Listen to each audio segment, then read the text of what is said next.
আসসালামু আলাইকুম, শুভরাত্রি।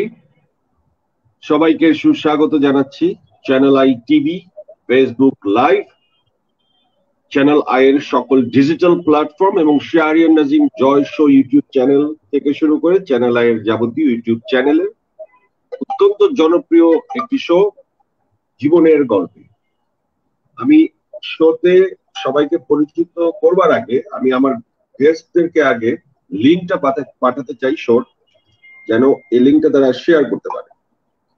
তারপর আমি কথাবার্তা শুরু করছি। তো আমি লিঙ্কটা পাঠিয়ে দিয়েছি অপু বিশ্বাসকে এবং আমাদের আরেকজন গেস্ট সোহেল ইবনে সাত্তার স্যারকে। আই থিঙ্ক লিঙ্ক আপনারা পেয়ে গেছেন। এবার আমি অফিসিয়ালি পরিচয় করে দিতে চাচ্ছি। আমাদের সাথে আছেন আজ দুইজন অতিথি।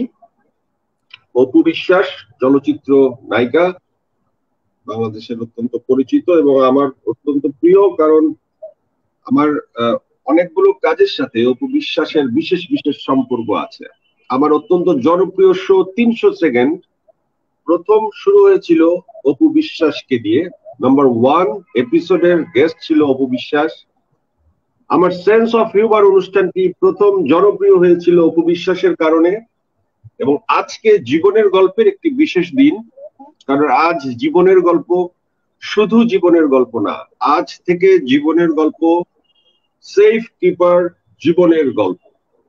আমাদের সাথে আছেন সোহেল ইবনে সাত্তার, ব্যবস্থাপনা পরিচালক, জার্মানিয়া হোল্ডিংস লিমিটেড, যিনি এই সেফ কিপারের ওনার।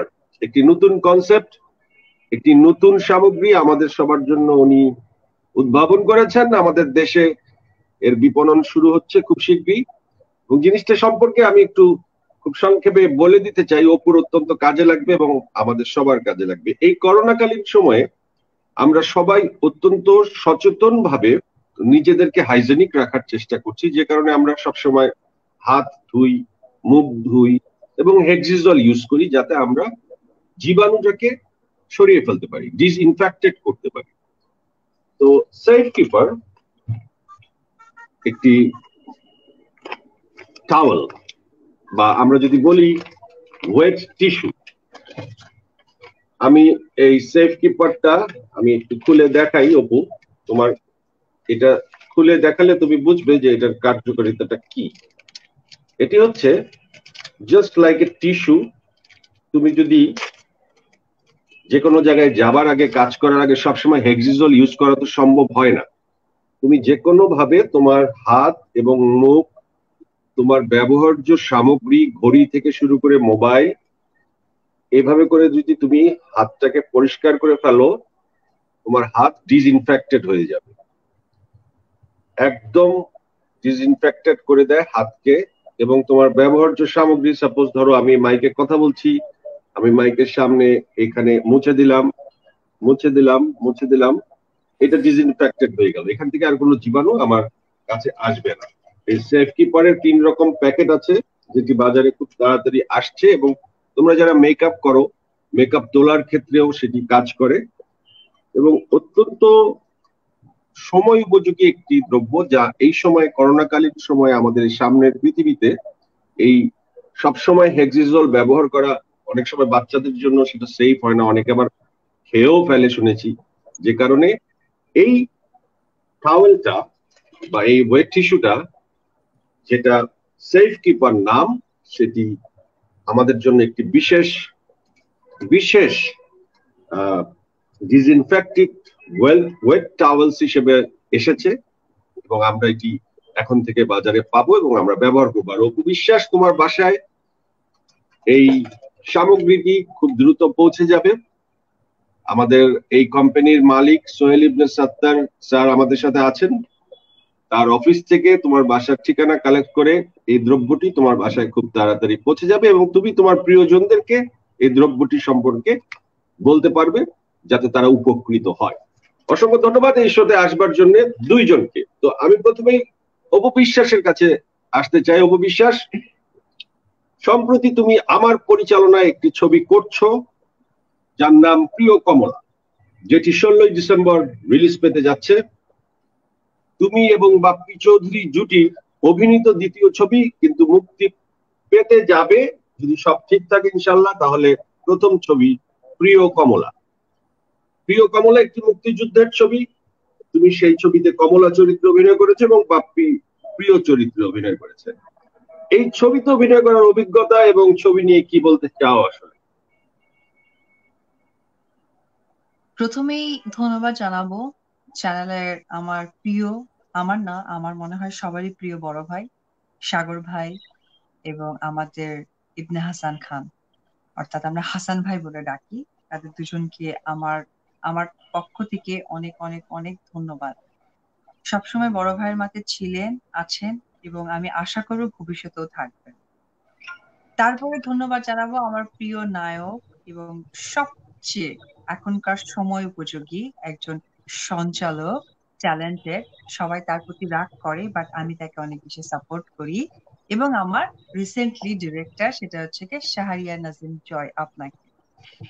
কারণ এইখানে হচ্ছে প্রিয় কমলার যে ক্যারেক্টারটা, মানে আমি বুঝতে পারিনি যে আমার ডিরেক্টর আমাকে কিভাবে বের করে নিয়েছে। সবচেয়ে বেশি, খুব বেশি ভালো লেগেছে যে থিমটা আগে তৈরি করে সে যখন স্ক্রিপ্ট গুলো, ডায়লগ গুলো এত স্বচ্ছভাবে দেওয়ার চেষ্টা করেছে। লাইক হয় না যে আমরা অভিনয় সবসময় খুব ন্যাচারাল টোনটা রাখতে চাই, কিন্তু সামটাইম হয় যে আমাদের স্ক্রিপ্টে যে ওয়ার্ড গুলো লেখা থাকে সেগুলোই আমাদেরকে প্লে করতে হয়। সেই জায়গা থেকে এত সাবলীল ভাবে আমার ডিরেক্টর আমাকে প্রেজেন্ট করেছে, তাতে করে আমি অনেক অনেক অনেক বেশি তার কাছে কৃতজ্ঞ। কারণ কি, একজন ডিরেক্টর হচ্ছে ক্যাপ্টেন অফ দ্য শিপ। একজন আর্টিস্ট সে যে মাপেরই হোক, যে জায়গারই হোক না কেন, সে আর্টিস্টকে প্রপার ইউটিলাইজ করা অ্যান্ড প্রেজেন্টেশন করার দায়িত্বই থাকে শুধুমাত্র ডিরেক্টরের। সে যদি চায় একটা ক্যারেক্টারকে ফুটিয়ে তোলা বা একটা আননোন ফিল্ডকে স্ক্রিনে তোলা, এটা ডিরেক্টরেরই কাজ। তো সেই জায়গা থেকে আমি অসম্ভব স্পিচলেস যে আমি এত ভালো একটা কাজ করার সুযোগ পেয়েছি এবং আমাকে তারা চেয়েছে। আর তার থেকেও বড় কথা, এই প্রথম কোন সিনেমায় আমি, আমার নাম কমলা এবং সিনেমাটির নামই প্রিয় কমলা, যে ক্যারেক্টারটা আমি প্লে করেছি, সেটাতে আমি অনেক অনেক বেশি happy. Thank you very much, তুমি আমার অনেক প্রশংসা করলা। আসলে সামনাসামনি সবাই প্রশংসা করে, পিছনে কি বলে সেটাই আসলে শুনতে চাই।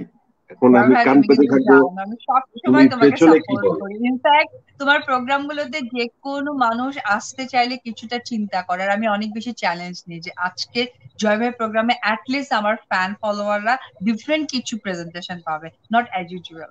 সো আমি কিন্তু তুমি ডেফিনেটলি যতবারই তোমাকে আমার support প্রোগ্রামে এসেছো, প্রোগ্রাম অত্যন্ত জনপ্রিয় হয়েছে এবং তুমি এবং আমরা দুইজনই খুবই আনন্দিত যে আমাদের প্রোগ্রামগুলোতে ব্যাপক দর্শক সমারোহ ঘটে, দর্শক ব্যাপকভাবে আমাদের প্রোগ্রাম দেখে এবং পছন্দ করে। দর্শকের প্রতি কৃতজ্ঞতা। আমি একটু আসতে চাই সোহেল ইবনে সাত্তার, ব্যবস্থাপনা পরিচালক, জার্মানিয়া হোল্ডিংস লিমিটেড, এবং এই যে সেফ কিপার, এই করোনাকালীন সময়ে আপনার প্রথম এই চিন্তাটা কখন এলো যে এই ধরনের একটি প্রোডাক্ট আপনার জনগণকে সেবা দেওয়ার জন্য, এই আইডিয়াটা আপনি কিভাবে বের করলেন এবং এটাতে আসলে কি উপকার হবে এই সেফ কিপারে, আপনি কি মনে করছেন? আসলে শাহরিয়ার জয় ভাই, আমি প্রথমেই আপনাকে বলেছিলাম যে ক্যামেরার সামনে আমি খুবই আনস্মার্ট এবং খুব আই মিন নট কমফোর্টেবল। বলেছিলাম যে আমাকে ডেকেন না, কারণ আপনার অনুষ্ঠানটা হয়তো ম্যাচ হতে পারে। তো আপনাকে তো ভালো লাগছে। ক্ষমা আমরা চেয়ে একটু সার্টিফিকেট নিয়ে নিই অপু বিশ্বাসের কাছে। অপু বিশ্বাস, সোহেল ইবনে সাত্তার স্যারকে কেমন লাগছে? প্রথমত কথা, ওনার আহ মানে ওনার এই মুহূর্তে কালে সমসাময়িকের যে প্রেজেন্টেশনটা দেওয়া দরকার ছিল, সেটা অনেক বেশি স্মার্ট একটা প্রেজেন্টেশন দিয়েছে। কারণ সত্যি কথা বলতে গেলে কি, আমরা সবাই এই সময় যে জিনিসটার প্রতি অনেক বেশি ঝুঁকেছি, বিশেষ করে আমরা যে স্যানিটাইজার বা হ্যাক্সিসল, আসলে এটা কিন্তু আমি যেটা মনে করি, আমরা যারা অনেক বেশি কাজ করা হয়, সামটাইম আমরা কোথায় কি করছি বুঝে উঠতে পারি না। যেটা আমার কাছে মনে হয় যে হেক্সিসল বা মানে যে স্প্রেটা আছে এটা অনেক বিপজ্জনক সামটাইম মনে হয়, কারণ আমরা মেয়েরা যে কোনো সময় বাচ্চাদের জন্য আমরা রান্নাঘরে যাই, হুটহাট করে রান্না করি, এটা কিন্তু আমাদের জন্য সেফটি না। সামটাইম সেফটি যে আমরা ডিসইনফেক্টেড হচ্ছি, এন্ড সামটাইম কিন্তু সেফটি না যে হঠাৎ করে আগুনের সামনে যাচ্ছি। সেই জায়গা থেকে সোহেল ভাইয়া যে চিন্তাটা বের করেছে যে ইজি ওয়েস্ট, যে ব্যাগে তো আমরা টিস্যু ক্যারি করি, তো টিস্যুর মতো করে তোমরা ক্যারি করো অ্যান্ড ইনফেক্টেড থেকে বাঁচো।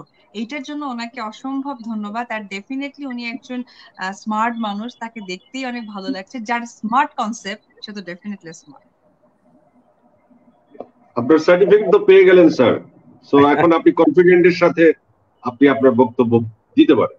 না, আসলে ব্যাপারটা শুরু হয় করোনার প্রথম থেকেই, ব্যাক ইন জানুয়ারি আমি বলবো, কারণ জানুয়ারিতে আমরা প্রথম ফেস করি করোনাকে আউট অফ, ঠিক বাংলাদেশে না, বাংলাদেশের বাইরে।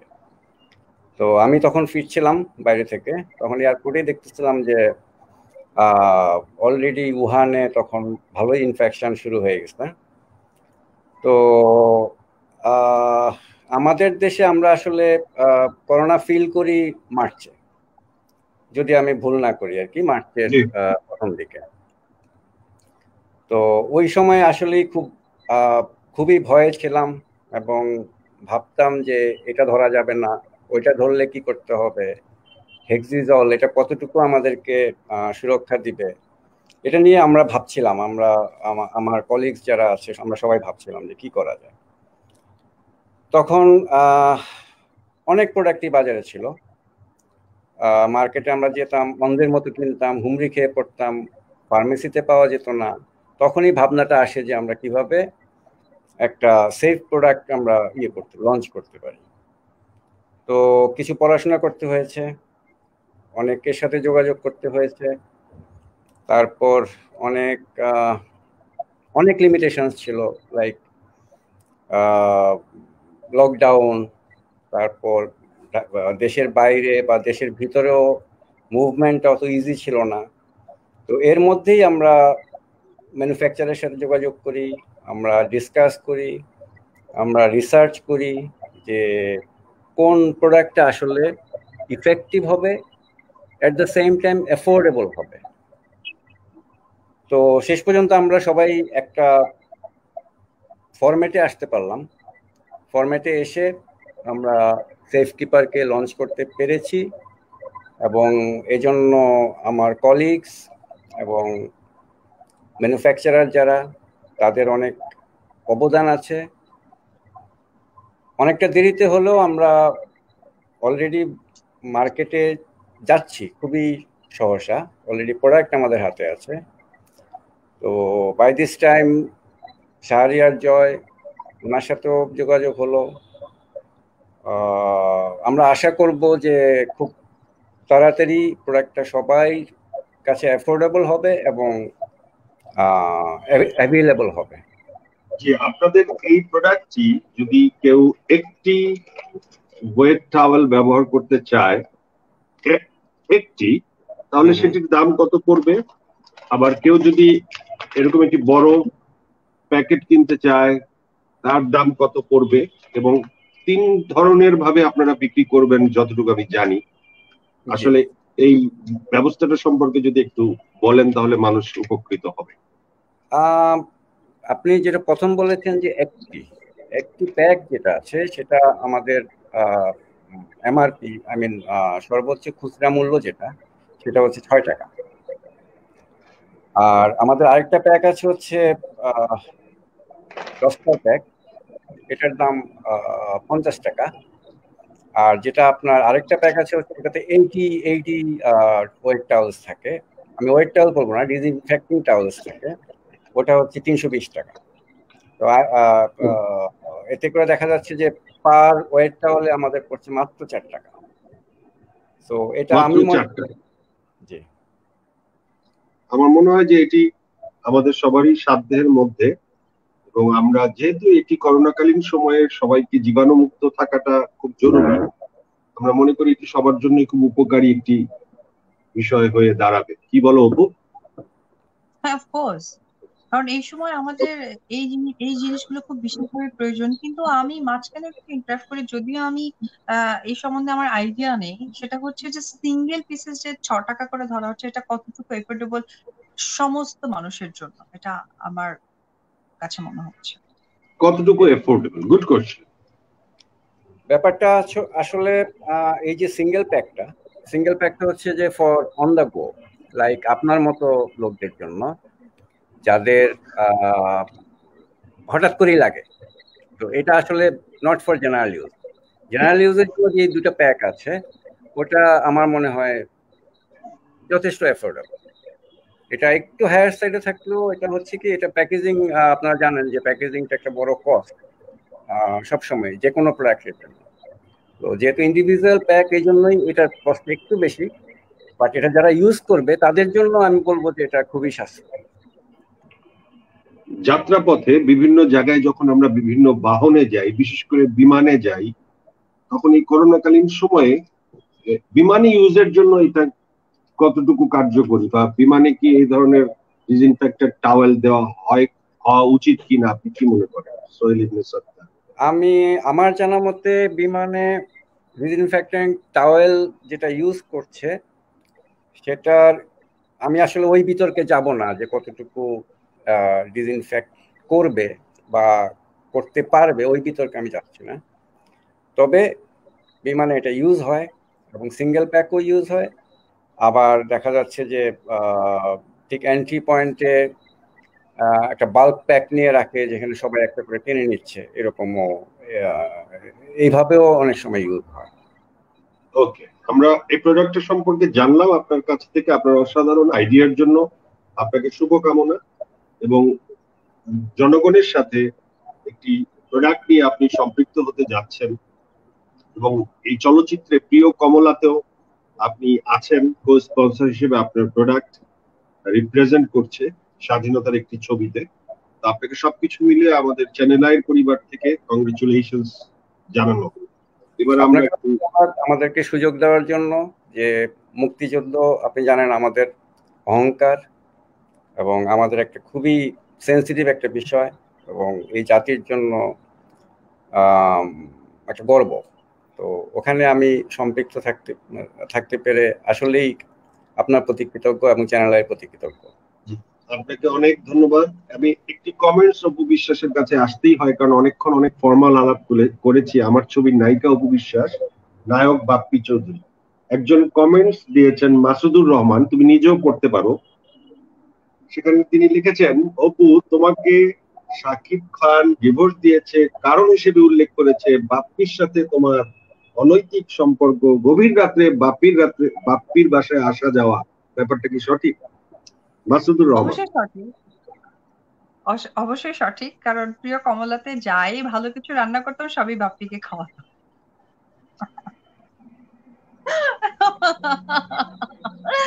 সত্যি কথা ভেরি বলতে স্মার্ট গেলে কি, অ্যান্সার। সত্যি কথা বলতে গেলে কি, আমার মনে হয় যে আমাদের বাংলাদেশের কালচারটা আরো অনেক বেশি অ্যাডভান্স করবে যদি কালচারটা আমাদের কালচার হিসেবেই নেওয়া হয়, ব্যক্তিগত না।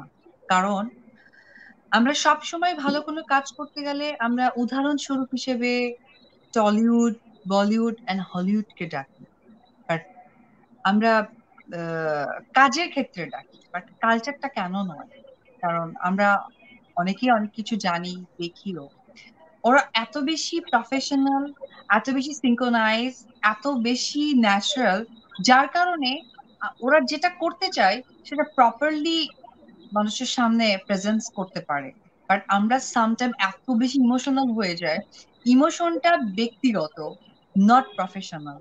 সো আমার কাছে মনে হয় যে কাজ ভালো কিছু করতে হলে আমাদেরকে ভেরি মাচ প্রফেশনাল হওয়া উচিত, তাহলে প্রত্যেকটা জিনিস অনেক ভালো হবে। লাইক আমি যেমন কোথাও কোনো কাজ করতে গেলে প্রথমে আগে বলি, ভাইয়া আমার এখানে রেমুনারেশন কেমন, তখন তারা আমাকে বলে এটা।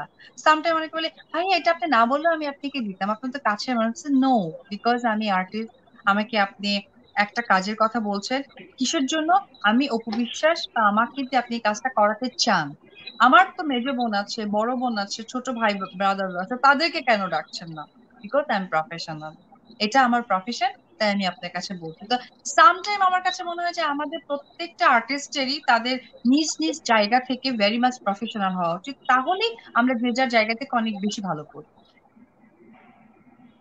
মানে তুমি হঠাৎ করে এই কমেন্টস এর উত্তর দিতে গিয়ে প্রফেশনালিজমের দিকে মানুষকে আহ্বান করছো কেন? তোমার উত্তরটা ক্লিয়ার, আমার কাছে ক্লিয়ার। তুমি কি বলতে চাও তুমি কি আরেকটু খোলাখুলি বলতে পারো? হ্যাঁ, প্রফেশনাল দিকে এই জন্য আহ্বান করছি যে আমরা প্রত্যেকটা মানুষের কাজের বেশি ডেডিকেট হওয়া দরকার, ইমোশন না। That's it. বা সো কাজের জায়গা থেকে যে কোনো জায়গা হতে পারে। গসিপের চেয়ে ইমোশনের দিকে, গসিপ ইমোশন এগুলোর থেকে আমাদের কাজকে ফোকাস করা উচিত। 100%, আদারওয়াইজ তো নো ওয়ে। কারণ প্রত্যেকটা মানুষের কাজ করতে হবে। আজকে ভাইয়া যেমন একটা যে আপনার পেপার বের করেছে, এখন সে যদি এখন চিন্তা টাওয়াল করে আমি টাওয়াল, এখন যদি সে চিন্তা করে যে আমি আমার কাছে আত্মীয় স্বজনদের কাছে ফ্রিতে সবসময় ডেলিভারি করবো, তাহলে ওনার প্রোডাকশন কস্ট তো অনেক বেড়ে যাবে, উনি একটা সময় গিয়ে থেমে যাবে। Because this is emotional. এখন প্রফেশনালি যদি হয় আমার বাসায় 1 প্যাকেট পাঠাবে, নয়তো 2 প্যাকেট। 2 প্যাকেটের সময় কিন্তু উনি বলবে আচ্ছা ঠিক আছে আমি আপনাকে 80% ডিসকাউন্টে দিচ্ছি। That is call professional. Same thing যে আমাকে প্রশ্ন করেছে পাপ্পিকে নিয়ে, টু বি অনেস্ট, বিকজ আমাকে কাজ করতে হবে, বিকজ আমি হিরোইন, আমাকে আরো অনেক বেশি কাজ করতে হবে। তো কাজ করতে হলে আমাকে কাজই করতে হবে, নট ইমোশন। ওকে, কাজ করতে হলে শুধু কাজই করতে হবে। আরেকজন জানতে চেয়েছেন যে শুনেছি পরিমণির 18 কোটি টাকা ব্যাংকে আছে, অপু বিশ্বাসের কত আছে? 18,000 টাকা। তুমি আমার থেকেই তো লাখ লাখ টাকা নিলা, সেই টাকা কি খরচ করে ফেললা? ভাই এই কথা বললেন না ভাই। আমার বাচ্চারে আমি খাওয়াইতে কি যে আছি, বাচ্চারে কি লাখ সমস্যায় লাখ টাকা বিশ্বাস খাওয়াও করেন। না দুধ খাওয়াও? আর বলেন না, এই করোনাকালীন তো 1 কৌটা দুধের দাম 900 গ্রামের দাম 8,000 টাকাতে আমাকে পারচেস করতে হয়েছে। কেন মাঝে আমার কাছে টু মাচ। ওকে, এর ভিতরে তুমি একটি চলচ্চিত্রে অভিনয় করতে গিয়েছো চট্টগ্রামের রাঙ্গুনিয়ায়। সেখানে চলচ্চিত্রটি শেষ না করে তোমাদের চলে আসতে হয়, কারণ সেখানে আমরা যা শুনেছি সেটা হচ্ছে যে তোমাদের প্রযোজক বা পরিচালক বোধহয় টাকা দিতে পারেননি, বা টাকার কোনো জটিলতা হয়েছে, এই ধরনের একটি ব্যাখ্যা আমাদের কাছে এসেছে। আমি জানি না সঠিক কারণটা কি, কিন্তু শুটিং শেষ না করে চলে আসার কারণটা কি? প্রথমত কথা, আমার শুটিং শেষ হয়ে গেছে। আমার কিছু শুটিং বাকি আছে, 1-2টা সিন, যেটা আমাদের একটা সিনিয়র আর্টিস্ট ছিলেন, সামহাও ওনার একটা জটিলতার কারণে আমারটা শেষ করতে পারেনি। বাদ বাকি ওনারা কোন ডিসিশন নিয়ে ঢাকা মুভ করেছে এটা ভালোভাবে ইউনিট বলতে পারবে, আমি না। কারণ আমার তো কাজ শেষ, আমি গিয়ে এখান থেকে 12 দিনে আমার অনেক কাজ হয়ে গেছে, এবং আমি ডে নাইট, ইনফ্যাক্ট ম্যাক্সিমামই আমি 12 দিনের মধ্যে 8 দিন কাজ করেছি, রাত্রি 2টা 3টা পর্যন্ত, একটু ওভার কাজ করেছি। সো আমার জায়গা থেকে আমার কাজ একদমই ডান। বাট বাদ বাকি সময় কেন তারা মুভ করেছে এটা ইউনিট, প্রযোজক এন্ড ডিরেক্টর ভালো বলতে পারবে। আচ্ছা, আরেকজন জানতে চেয়েছে যে অপু বিশ্বাস এখন বাপ্পির সাথে শুটিং এ যে ধরনের আচরণ করে তা একসময় যখন শাকিব খানের সাথে তার প্রেম ছিল ঠিক একই রকম আচরণ করত। এই একই আচরণের পুনরাবৃত্তি দেখে আমাদের সন্দেহ হয় যে অপু বিশ্বাস কি আরেকটা ভুল করতে যাচ্ছে কিনা। উত্তর কি? না ভাই, সন্দেহ সন্দেহ কখনো সঠিক হয় না, সন্দেহ সন্দেহের জায়গায় থাকে। তো আমি চাইবো আপনি এরকম আরো বেশি বেশি সন্দেহ করে মানুষের সন্দেহ জাগান, বিকজ আমাদের কাজ করতে হবে, কাজে একটা সাকসেসফুল আনতে হবে। কিন্তু সন্দেহ সন্দেহই থাকে, সন্দেহ কখনো বাস্তবতা হয় না। তুমি যে চরিত্রটিতে প্রিয় কমলাতে অভিনয় করেছো, আমি ব্যক্তিগতভাবে তোমাকে এখন জিজ্ঞেস করছি, এখন কারো কমেন্ট না, সেই ছবিতে তোমার বিপরীতের নায়ক বাপ্পি চৌধুরীর চেয়ে কে হলে আরো ভালো হতো? তোমার কাছে কি মনে হয়?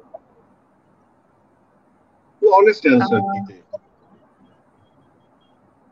মিলন ভাই। আনিসুর রহমান মিলন। হুম। আচ্ছা, আমি এখন কয়েকটা নাম বলবো, তুমি বলবে প্রিয় কমলায় বাপ্পির চৌধুরীর জায়গায় তারা হলে ভালো হতো না খারাপ হতো। শাকিব খান। অবশ্যই সে একজন অভিনেতা, দুর্দান্ত। সো ডেফিনেটলি তার তো আর কোনো ভালো মন্দের অপশনই বলা যায় না। বাট যদি ভালো মন্দ যেহেতু বলা হচ্ছে, ভালো সো হতো, ডেফিনেটলি ভালো ভালো হতো। হতো। হ্যাঁ, সাইমন। ভালো হতো। আরিফিন শুভ। না। নীরব।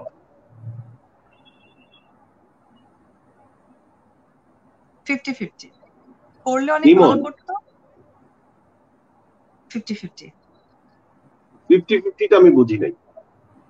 লাইক ও স্ক্রিনে আসলে হয়তো অনেক ভালো করতো, যেহেতু আমি স্ক্রিনে দেখি নাই বা চিন্তাটা হয়নি, সো কনফিউজড।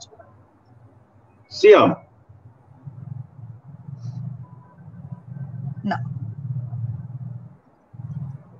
ওকে, আমরা তোমার কাছ থেকে বাপ্পির অবস্থান জেনে গেছি। কমলা চরিত্রে, প্রিয় কমলা ছবিতে অপু বিশ্বাস অভিনয় না করে কে অভিনয় করলে চরিত্রটির প্রতি সবচেয়ে সুবিচার করা হবে? তোমার মতামত কি এই চলচ্চিত্রটি করে? যদি আমি না করতাম, অবশ্যই শাবনূর আপু। মাহি? না। বিদ্যা সিনহা, শাহ আমিন? না। বুবলি? ভালো করতো। বুবলি তাহলে তোমার চেয়ে ভালো সবসময় করে, যে কারণে সাকিবের সাথে বুবলির ছবি বেশি তোমার করে নাকি? না, আমার থেকে বুবলি বেশি ছবি না, আমারই 5টা সিনেমার নায়িকা সে হয়ে গেছে, বাট পরবর্তী সময় 5টা সিনেমার মধ্যে দিয়ে হয়তো বা 4টা সিনেমার হিরোইন হয়েছে, মোট 11টা সিনেমা, না 9টা সিনেমা বলছি আমি, বাট 11টা করেছে। তো ওই জায়গা থেকে সবাই ভালো না হলে তো কাজ কেন কন্টিনিউ করবে? কিন্তু স্পেসিফিক কমলা বলা হয়েছে বিকজ আমি আমার একটা কমলা ক্যারেক্টার মনে মনে প্লে করে নিয়েছি, দ্যাটস ওয়াই আমি অ্যান্সারটা দিচ্ছি। আদারওয়াইজ প্রত্যেকটা আর্টিস্টের যে যার জায়গা থেকে দুর্দান্ত এন্ড ডেফিনেটলি ভালো। ওকে, ভেরি গুড অ্যান্সার।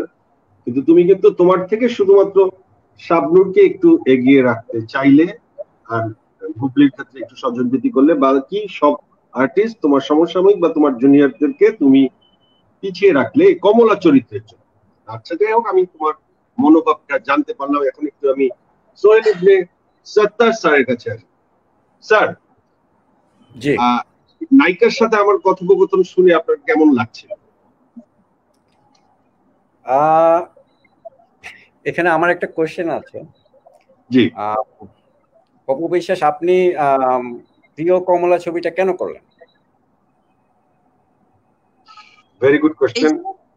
এই জন্য করলাম, আমি এখন চাচ্ছি একটু আমি আমার ট্র্যাক থেকে চেঞ্জ করে কিছু ক্যারেক্টারে প্লে করতে। তো সেই জায়গা থেকে প্রথমেই একটা আর্টিস্ট আস্থার জায়গাটা চিন্তা করে।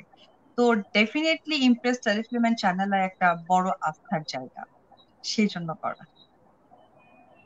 তো এখানে শাহরিয়ার নাজিম জয়ের কোনো ভূমিকা নাই? আমি শুরুতেই কিন্তু তাই এত মনে হচ্ছে। ভালোভাবে বলে দিয়েছি, এত ভালোভাবে বলে দিয়েছি, তো ওই জায়গা থেকে মনে হতো যে রিপিট বললে ভাইয়া খুশি হতো। আসলে নিজের প্রশংসা শুনতে তো ভালোই লাগে, কিন্তু আসলে এখনো প্রশংসার যোগ্য হয়ে উঠিনি। আচ্ছা না না অপু, ভাইয়া, বলো। তোমার সাথে এই যে এতদিন ধরে শুটিং করলাম, আমি আমি তো আরো সিনেমাও ডিরেকশন দিয়েছি, এটা আমার 5th সিনেমা তোমার সাথে আমি কাজ করছি ডিরেক্টর হিসেবে। যদিও এর আগে, আজ থেকে 10 বছর আগে, আমি একটি ছবিতে তোমার নায়ক ছিলাম, এবং সেই ছবিতে তোমাকে আমি অনেকবার কোলে নিয়েছি, এবং তারপর একটা ইতিহাস। এই ছবিতে পরিচালনা করতে এসে পরিচালনার বাইরে তোমার সাথে কথা বলারই সুযোগ পাইনি। তারপর এসে বাসায় ভাবলাম, পরিচালক না হয়ে নায়ক থাকা হচ্ছে সবচেয়ে ভালো। পরিচালক খুবই কষ্টের জীবন যাপন করে, এটি আমাকে এই সেটে তোমার সাথে কাজ শেষ করে ফেরার পরে উপলব্ধি করলাম। তুমি এই বিষয়ে কিছু বলবে? অ্যাকচুয়ালি এটা তুমি তোমার জায়গা থেকে ফিল করেছো, বাট আমার কাছে মনে হয় যে তুমি এখন যে জায়গাটায় ছিলা এটা অনেক বেশি ডিপেন্ডেবল জায়গায় ছিল। কারণ আমি সবসময় তোমাকে ফিল করতাম যে আমার ডিরেক্টর আমাকে ঠিকঠাক ভাবে নিচ্ছে কিনা।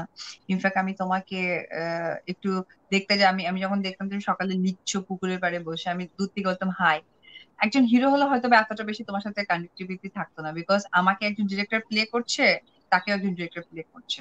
আর তুমি এমন একটা মেইন অফ দ্য মানে টপিকে ছিলা, because you are director, so তোমাকে ডেফিনেটলি আমার হাই বলাটা উচিত ছিল, কারণ তুমি আমাকে স্ক্রিনে প্লে করবা, good and bad. So definitely আমি মনে করি যে তোমার এই চিন্তাধারাটা একেবারেই ভুল। তুমি ডিরেক্টর যেটা তাহলে ছিল এটা সবচেয়ে ভালো তাহলে ছিল। তুমি এই পর্যন্ত আজ পর্যন্ত কতগুলো ছবি করেছো? 100। 100 ছবির কোন ডিরেক্টরের সাথে তোমার প্রেম হয় নাই? প্রেমও হয়েছে নায়কের সাথে, পরকীয়াও হয়েছে নায়কের সাথে, গুঞ্জনও চলতেছে নায়কের সাথে। তাহলে ডিরেক্টরের আসলে এই মিষ্টি মিষ্টি কথা শুনে লাভ কি? এই বিচারটা আমি সোহেল ইবনে সাত্তার স্যারের কাছে দিলাম। স্যার, আপনি বিচার করে আপনি কি জেলাস? আমাদের সাথে যুক্ত হন। শাহরিয়ার জয়, আপনি কি জেলাস? অবশ্যই। আমার জায়গায় আপনি থাকলেও জেলাস হতেন স্যার, কারণ অপু কিন্তু ক্যামেরার চেয়ে সামনাসামনি আরো সুন্দরী।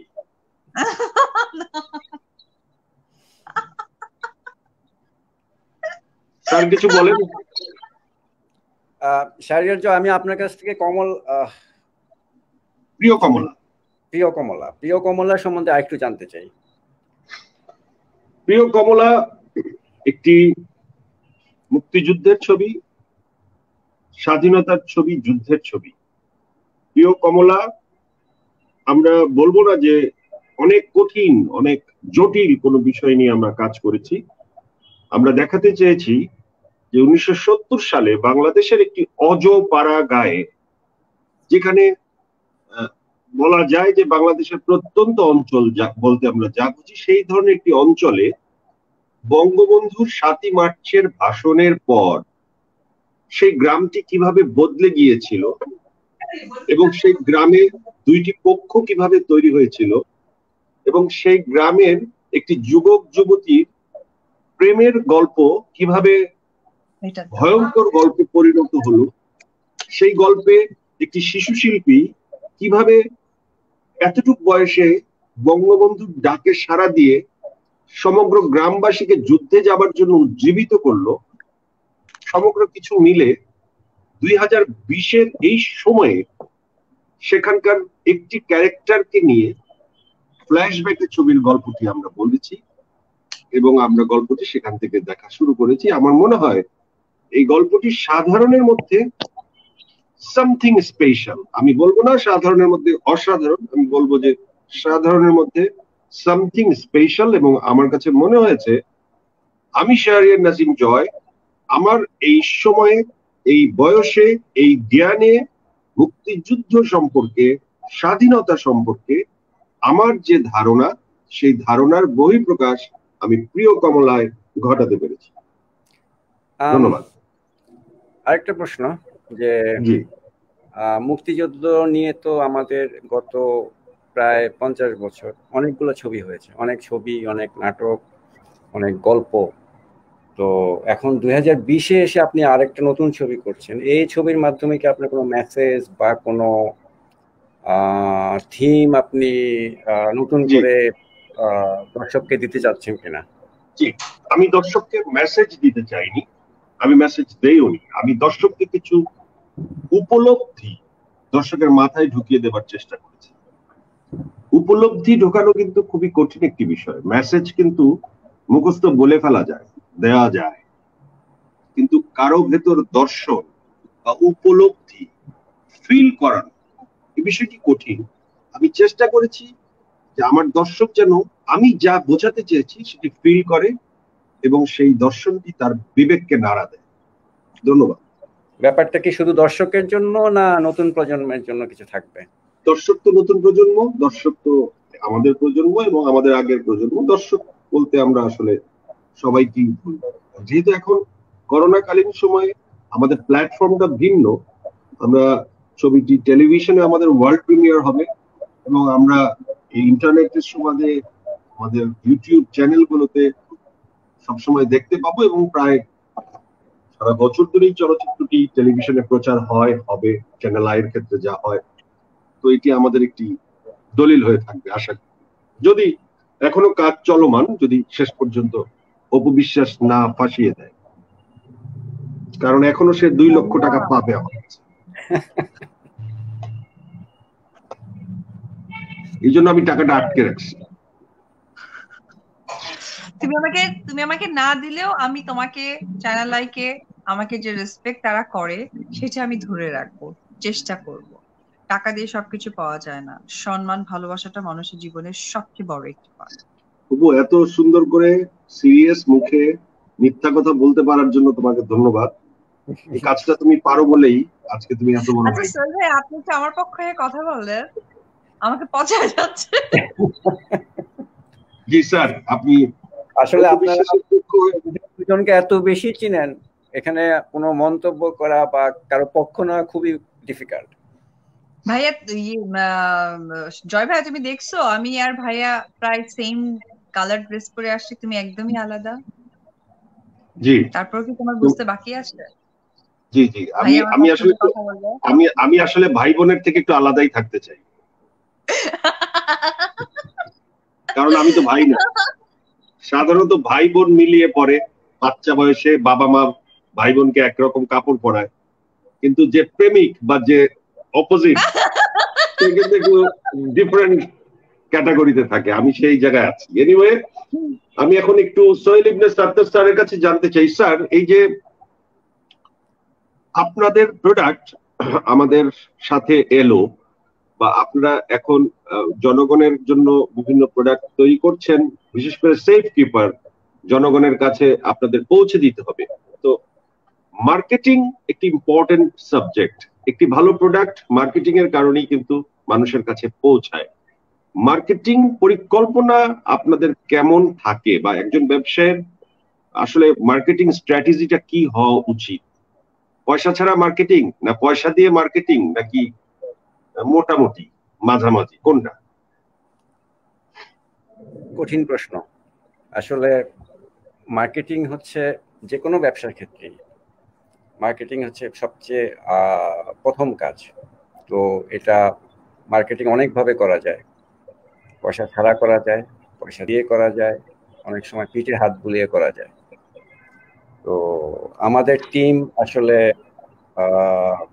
সবগুলো ওয়েতেই চেষ্টা করতেছে। যেমন শাহরিয়ার জয় ভাইকেও আমরা চেষ্টা করতেছি যে পয়সা ছাড়া কিভাবে করা যায়। জি, তবে আপনি আমার ক্ষেত্রে অবশ্যই সফল হবেন, কিন্তু আমি আপনার সাথে একটি চ্যালেঞ্জ ছুড়ে দিলাম। আপনি আমার ক্ষেত্রে সফল হবেন এবং দুনিয়ার সবার ক্ষেত্রে সফল হবেন, কিন্তু অপু বিশ্বাসের পিঠে হাত বুলিয়ে বিনা পয়সায় তাকে কোনো কাজ করাতে পারবেন না। আমি চ্যালেঞ্জ। অপু, তুমি প্রমাণ করে দাও যে তোমার পিঠে হাত বুলিয়ে বিনা পয়সায় কাজ করানো যায়। আমাকে বলো যে নেক্সট 2টা সিনেমা বা নেক্সট 2টা কাজ টাকা ছাড়া করবা। সেটা সেটা সেটা জয় ভাইয়া হয় কি জানো তো, সেটা তোমার সাকসেসনেসটা কম আসে, এন্ড হয় না যে কনফিডেন্সটা কমে যায়। পিঠে হাত বুলায় রাইট, তুমি আমি এটা কাজের এগ্রি করি টাইমিং, তোমার সাথে। সরি, আমি তোমার সাথে এগ্রি করি। আসলে যে কোনো জিনিস এক্স্যাক্টলি, বিকজ ইন্সপিরেশনটা আমি বলি ইম্পর্টেন্ট। লাইক পিঠে হাত বোলায় তুমি কাজ একবার করাতে পারবা, নট সেকেন্ড টাইম। কিন্তু তুমি যদি কোনো কিছু রান করাতে চাও, দৌড়াইতে চাও, তাহলে তোমাকে ডেফিনেটলি হ্যাভ টু পে। তাহলে হবে কি, কাজের পরিধিটা বেড়ে যায়, রেসপেক্ট থাকে, কাজের মধ্যে ভালোবাসাটা থাকে, এবং যে যেটা চায় সেটা সঠিকভাবে পায়। তো যার জন্য পিঠে বুলিয়ে কাজের মানে টাইমিংটা খুবই কম থাকে। আর যদি এটা মানে আবারও সে প্রফেশনই আসছে, যদি প্রফেশনালিজম ভাবে, লাইক আমাকে যদি এখন বলা হয় যে অপু তুমি এই এই এই যেমন এই যে এখন আমি আজকে যে লাইভ করছি, আমি ডেফিনেটলি তুমি জানো এরপরে তোমার আমাকে সেন্ড করতে হবে একটা মানি, খুব শর্টলি হলেও। কারণ এতে করে হয় কি, সম্মানের জায়গাটা ঠিক থাকে, তুমি নিজেও এবং আমি নিজেও। যার কারণে আমরা প্রত্যেকটা মানুষের যে কাজই করি না কেন, আলটিমেটলি আমাদের মানি আর্ন করা বা পারিশ্রমিকটা আমাদের প্রত্যেকটা মানুষেরই দরকার। পিঠে হাত বুলায় 5 দিন কাজ করা যায়, বাড়ির কাজের লোকে পিঠে হাত বুলায় তুমি কথা বলতে পারবা, 3 দিনের দিন তোমাকে ওকে বেতন দিতে হবে, হয়তো 200 জায়গায় 100 টাকা, বাট দিতে হবে, you have to pay money. So তো আমার কাছে মনে হয় শুধু আমাকে তুমি দোষ দিও না, তুমি নিজেও সেই জায়গাটাকে বিশ্বাস করো, তুমি আজকে ডিরেক্টর, তুমি এখানে সঞ্চালক, তো তোমাকে কোনো না কোনো একটা মানি পে করে, হয়তোবা ওভারঅল করে, 1 by 1 না করে, বাট করে। তো আলটিমেটলি সবাইকেই করতে হয়, নাহলে আমরা কেউই চলতে পারবো না। রাইট, আমি অপুর সাথে একমত এই কারণে যে একমত না হয়ে কোনো উপায় নেই, তা না হলে সোহেল ইবনে সাত্তার স্যার পিঠে হাত বুলিয়ে আমাকে বাকি জীবন পার করে দিন। এটা তো হতে দেওয়া যায় না, ঠিক না? তাই চেষ্টা করতেছে, উনি তাই চেষ্টা করে যাচ্ছেন। আল্লাহ চাক যে ওনার চেষ্টা বিফল হোক, দোয়া করি। মাসুদুর রহমান নামে একজন কমেন্টস লিখেছেন, শাকিব খান কি জয়ের কোনো খোঁজ খবর নেয়, জয় খরচের জন্য কোনো টাকা পয়সা দেয়? এই প্রশ্নের উত্তর আমার কাছে হচ্ছে যে আমাকে দেয় না। কোন জয়ের কথা জিজ্ঞেস করেছে? তাহলে অপুর ছেলে আসলে জয়। আসলে এত ব্যক্তিগত প্রশ্নের উত্তর দিতে আমি প্রস্তুত না, I am sorry. Thank you very much. আমি মাসুদুর রহমানকে আমি বলে দিলাম যে এই শোর ভেতর আপনার প্রশ্নটি আমি করেছিলাম, ভাইয়া আমি একটু বিশ্বাসের কম উত্তর আপনি শুনতে পাচ্ছি, ভাইয়া আমি একটু কম শুনতে শুনতে, জাস্ট পেরেছেন। একটা সেকেন্ড কি আমি বের হয়ে আবার ঢুকবো, জাস্ট কম শুনতে পাচ্ছি। অবশ্যই অবশ্যই অবশ্যই।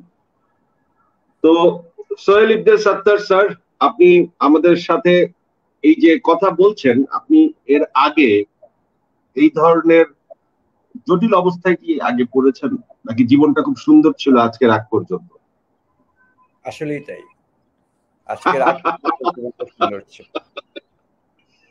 আজকে যে জীবনের একটি অভিজ্ঞতা হলো, আপনার জীবনের গল্পে, আমাদের অনুষ্ঠানের নাম জীবনের গল্প, এবং আজ থেকে সেই অনুষ্ঠানের নাম সেফ কিপার জীবনের গল্প। তো আপনার জীবনের গল্পেও তো একটি নতুন গল্প আজ থেকে শুরু হলো, বা আজ থেকে একটি অভিজ্ঞতা নতুন যোগ হলো, যে এই ধরনের একটি অনুষ্ঠান একটু ব্যতিক্রম। এখানে শুধু ব্যবসার কথা হচ্ছে না, শুধু আপনার প্রফেশনের কথা হচ্ছে না, এখানে একটু বহুমাত্রিক কথাবার্তা হচ্ছে। এখানে অনেক মানুষ ইনভলভ, প্রচুর দর্শক দেখছে, আমাদেরকে শুনছে, এবং ভবিষ্যতে আরো দেখবে। আজকে এই অভিজ্ঞতাটাকে আপনি এক কথায় কিভাবে প্রকাশ করবেন? আমি আসলে আপনাকে প্রথমেই বলেছিলাম যে এই ব্যাপারে আমি খুবই নার্ভাস, বাট আমি নিজেকে ভাগ্যবান মনে করি যে আমাকে স্টুডিওতে যাইতে হয়নি, অ্যাটলিস্ট নিজের বাসায় অনলাইনে এখানে পার্টিসিপেট করতে পেরেছি। এই জন্য পার্টিসিপেশনটা অনেকটা ইজি ছিল আমার কাছে। বাট যদি আপনি আমাকে স্টুডিওতে যেতে বলতেন, তাহলে আমি ঢাকায় থাকতাম না, আজকে ঢাকার বাইরে কোথাও চলে যেতাম। Thank you very much. আমরা আপনাকে ঢাকায় রাখতে চাই। ঢাকার বাইরে শীত পড়ে গেছে, ঢাকায় এখনো শীত সেভাবে পড়েনি, কাজেই আমরা চাই যে আপনি আরো কিছুদিন। তাহলে বুঝো আমরা কত কষ্ট করি, তারপরেও তুমি বলো যে রেমুনেশন নিয়ে কথা। উনি স্টুডিওতে সামান্য আসবে, ঢাকার বাইরে যেতে চায়। আমাদের রাস্তা ঘাট কোথায় কাদা। আমার এমনও কিছু এক্সপিরিয়েন্স আছে জয় ভাই, ধরো একদম ডিসেম্বর, এন্ড অফ ডিসেম্বর, স্থানটা হচ্ছে কক্সেস বাজার, লোকেশনটা হচ্ছে শৈবাল, শৈবাল একদম বিচের পাশে। সেইখানে শুটটা হচ্ছে, আমাকে ভেজাচ্ছে, বৃষ্টি হচ্ছে, হিরোর জন্য আমি ওয়েট করছি একটা বাসার বাইরে। যদিও শৈবালটাকে বাসার একটা রুম দেখানো হয়েছে, আর বাইরের লনটা দেখা হয়েছে শৈবাল। আমি এরকম করে কাঁদছি, এরকম করে কাঁদছি। কত কষ্টের টাকা ইনকাম করি। দ্যাটস ওয়াই আমি রেসপেক্ট আমার profession and respect my work. That's why আমি not a single one money আমি কারো কাছে চাই না। এবার বলতে পারেন সরি। রাইট। আসলে প্রত্যেকটি পেশাই কষ্টের, এবং সবারই প্রফেশনাল হওয়া খুব জরুরি। তবে প্রফেশনাল এক পক্ষের হয়ে কোনো লাভ হয় না, সবারই উইন উইন সিচুয়েশনে থাকতে হয়। আজ তুমি আমাকে সার্ভিস দিবে, আমি তোমার জন্য করব, কাল এই ঘটনার পুনরাবৃত্তি হবে। এবং তুমি একটু আগে বলছিলে যে পিঠে হাত বুলিয়ে কাজ হয় না, একবার হয়, দুইবার হয়, সব সময় হয় না। এবং আমি আমি মনে করি যে আসলে প্রত্যেকের কাজই খুব কঠিন। যে আজকে আমাদের সোহেল ইবনে সাত্তার স্যার আমাদের সাথে আছেন, উনি যে এত বড় একটি কোম্পানির ব্যবস্থাপনা পরিচালক, ওনার যাত্রাপথেও ওনার অনেক অভিজ্ঞতা, অনেক এই ধরনের কঠিন পথ পাড়ি দিয়ে উনি এসেছেন। কারণ জীবনই তো সহজ না, যদি আমি ভুল না করি। স্যার, আপনি কি এই বিষয়ে একটু বলবেন যে জীবনের স্ট্রাগলটা আসলে সবার জীবনে সব কাজই তো থাকে, আপনারা যে ব্যবসা করেন সেখানেও তো অনেক কষ্ট থাকে। রাইট। আসলে শুধু ব্যবসায়ী না, যে যেই কাজ করে সব কাজেই স্ট্রাগল থাকে, অনেক হাইজ অ্যান্ড লোজ আছে। আই মিন, কখনো সাকসেস, কখনো ফেলিউর, বাট স্টিল সবাইকেই সবাই জায়গা থেকে একটা নির্দিষ্ট টার্গেট যদি থাকে, ওই টার্গেটে পৌঁছার চেষ্টা করাই উচিত। কখনোই পিছিয়ে যাওয়া ঠিক না। আর স্ট্রাগল বা সিচুয়েশন ফেস করা, এটা করতেই হবে। এবার যে যেই পেশায় থাকুক, একজন কৃষক, তার অনেক চ্যালেঞ্জেস আছে, একজন দোকানদার, তারও অনেক চ্যালেঞ্জেস আছে, এবং ব্যবসায়ী, শিল্পী বা আপনার টিভি চ্যানেল, সব জায়গাতেই আসলে একই। আমি বলবো যে মেকানিজমটা সেম। তো প্রত্যেকেরই থাকতে হবে টার্গেট, এবং কিভাবে ওই টার্গেটে পৌঁছানো যায় সেটাই চেষ্টা করা, এটাই। জি, আমার মনে হয় যে একদম সঠিক কথাটি আপনি বলেছেন। তো আমরা অলরেডি অনুষ্ঠানের একদম শেষ পর্যায়ে চলে এসেছি। আমরা যতটুকু আলোচনা আজ করলাম মনে হলো যে কিছুই করতে পারলাম না, কারণ অনুষ্ঠানটির ধরনই এমন, অনেক কথা বলে ফেলার পর মনে হয় যে আরো অনেক কথা বাকি রয়ে গেছে। হয়তো সারা রাত ধরেই কথা বলতে পারবো, কিন্তু সেটা আসলে হয় না। অপুর সাথে সারা রাত কথা বললে সারা রাতে অন্য যারা আমার সাথে কথা বলে তারা মাইন্ড করবে না, কি অপু বলো? তুমি আসলে একজন খুবই ভালো একজন বড় মাপের সঞ্চালক, এবং সেই জায়গা থেকে কেউই মাইন্ড করবে না, কারণ তুমি একটা প্রোগ্রামকে এত সুন্দর করে সাজাও, এত সুন্দর করে প্রেজেন্টেশন দাও, মানুষ বোরিং হয় না। মানুষ যখন রেগে যায় না তখন দেখবা বোরিং ভাবটা কম থাকে। তো দ্যাট ইজ ইউর কনফিডেন্স যে তুমি মানুষকে রাগাতে পারো। অপু, আমাদের সাথে যিনি অতিথি আছেন সোহেল ইবনে সাত্তার স্যার, আজকে তার জন্মদিন। তো আমরা Wow. এই শোর হ্যাপি ভেতর birthday, many many happy Returns of the day ভাইয়া। যদিও আপনার সাথে কখনোই আমার আগে পরিচয় ছিল না, আসলে মানুষের সাথে এভাবেই পরিচয় হয় কোনো না কোনো মানে প্রোগ্রামে, প্রয়োজনে, কোনো সিচুয়েশনে। তো সেই জায়গা থেকে আপনার অনেক অনেক অনেক দীর্ঘায়ু কামনা করি, অনেক ভালো থাকে, আরো ভালো ভালো কিছু প্রোডাক্ট আমাদের বাংলাদেশে আনেন, যেটা আমাদের গর্বের সম্মুখে পর্যায়ে যায়। রাইট। এবং আমার তরফ থেকে, চ্যানেল আই তরফ থেকে এবং এই অনুষ্ঠানের তরফ থেকে আপনাকে জন্মদিনের অনেক অনেক শুভেচ্ছা। আপনার জন্য জন্মদিনে 1 প্যাকেট 6 টাকা দামের সেফ কিপার। Thank you. এই মুহূর্তে টাকা নাই, এই মুহূর্তে বড় প্যাকেট দিতে পারছি না, যদিও আছে একটা, দিতে পারছি না, টাকা নাই। যাই হোক, আমার মনে হয় যে আমাদের জীবনের গল্পে আজকে আমরা যতটুকু কথা বলেছি ততটুকু কথার ভেতরে আমাদের অনেক কথাই এসেছে, আবার অনেক কথাই আসেনি। আজকে মনটা আসলে খুব ভালো নেই। আমাদের অত্যন্ত গুণীজন, আমাদের শ্রদ্ধেয় শিল্পী, বাংলাদেশের একজন বৃহৎ বটবৃক্ষ সাংস্কৃতিক ব্যক্তিত্ব আলী জাকের স্যার আজ পৃথিবীর মায়া ত্যাগ করে চলে গেছেন। দীর্ঘদিন ধরে অসুস্থ ছিলেন, তার আত্মার জন্য দোয়া করছি। এবং আসলে আমরা এই অনুষ্ঠানের মাধ্যমে তার জন্য আমাদের শোক প্রকাশ করছি। কিন্তু জীবন তো চলতে হয়, চালাতে হয়, সে কারণে আমাদের কারো জীবনই আসলে থেমে থাকতে পারে না। এই মুহূর্তে আমি যখন কথা বলছি তখন আমার বাবা মা সবাই হাসপাতালে, এবং আমি আমার পরিচিত 2 জন মানুষ যিনি আমার ক্যারিয়ারে, নাটকের ক্যারিয়ারে সবচেয়ে অবদান বেশি রেখেছেন, এমন একজন, তার নাম হচ্ছে ফজলুর রহমান। তিনি একজন নামকরা ডিরেক্টর। আমার জীবনের একটি সুপার ডুপার হিট নাটক স্বপ্নচূড়া, সেই নাটকটির ডিরেক্টর তিনি ছিলেন। 7 থেকে 8 বছর তার সাথে আমি একটানা কাজ করেছি, এবং আমি এবং সুমাইয়া শিমু আমাদের একটি জুটি তৈরি করে দিয়েছিলেন ফজলুর রহমান। আমাকে একদমই ছোট ভাইয়ের মতো ভালোবাসতেন। তিনি গতকাল আমাদের ছেড়ে চলে গেছেন। আমি জীবনে প্রথম যে বইটি লিখেছি সেই বইটির প্রকাশক শিখা প্রকাশনীর বাহার ভাই। আমার জীবনের 3টি লেখা বইয়ের 2টি বইয়েরই প্রকাশক তিনি, এবং তিনিও গত পরশুদিন করোনায় আক্রান্ত হয়ে আমাদের ছেড়ে চলে গেছেন। সবকিছু মিলিয়ে মনটা খুবই ভারাক্রান্ত। চারপাশের অবস্থা দেখে শুনে নিজেকে সামলে রাখা খুব কঠিন। তারপরও আমরা অপুর কথাও বলি যে কিছুদিন আগে অপুর মা করোনাতে আমাদের ছেড়ে চলে গেছে। অপু একটি অসময় কাটিয়েছে, কিন্তু খুব সহজেই। ছোট্ট একটা কারেকশন দিদি, মা করোনা ছিল না, মা হার্টের প্রবলেম ছিল। হার্টের প্রবলেম ছিল। আসলে এই করোনার সময় যে কোনো প্রবলেমই হলেই আসলে আমরা এই সময়টাকে করোনা কালই বলছি, যে আমরা স্বাভাবিক মৃত্যুটাকে আমরা করোনা কালের মধ্যেই ফেলে দিচ্ছি, যে এত মৃত্যুর খবর চারপাশে। কিন্তু জীবন তো চালিয়ে নিতে হয়, জীবন চলতে হয়, যে কারণে আসলে আমাদের এই কাজ করা। সমস্ত গুণী মানুষের প্রতি, যাদেরকে এবছর হারিয়েছি, সবার প্রতি বিনম্র শ্রদ্ধা, ভালোবাসা সবাই আমাদের হৃদয়ে থাকবে। এবং আমরাও একদিন চলে যাব, যেতে হবে, কিন্তু থেমে থাকা যাবে না। আমরা কেউ থামতে চাই না। যতক্ষণ বেঁচে আছি আমরা দৌড়াবো, আমরা পাগলা ঘোড়ার মতো দৌড়াবো। অসংখ্য ধন্যবাদ সোহেল ইবনে সাত্তার, অসংখ্য ধন্যবাদ অপু বিশ্বাস। মন খারাপ করে তো অনুষ্ঠান শেষ করা যাবে না।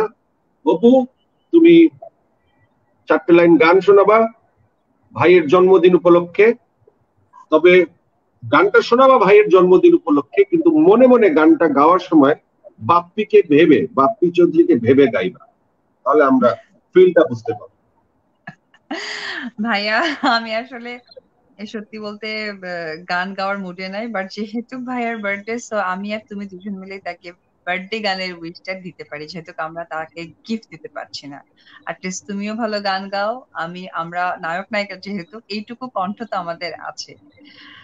So let's start. Happy birthday to you, happy birthday to you, happy birthday Sattar ভাইয়া, happy birthday to you. Thank you very much, thank you very much. Safe keeper জীবনের গল্প আজ এখানে এ পর্যন্ত। অনুষ্ঠানটি এখন থেকে আমি সুস্থ থাকলে নিয়মিত প্রচার হবে আশা করি ইনশাল্লাহ, এবং ভিন্ন ভিন্ন গেস্ট নিয়ে আমরা জীবনের গল্প সাজাবো, আরো নতুনত্ব আনবো, আরো ভালো কিছু করব। সাথে থাকবেন, দোয়া করবেন। আমার গেস্ট দুইজনকে আমার অসংখ্য ভালোবাসা এবং শ্রদ্ধা। Thank you very much. Good night. Good night.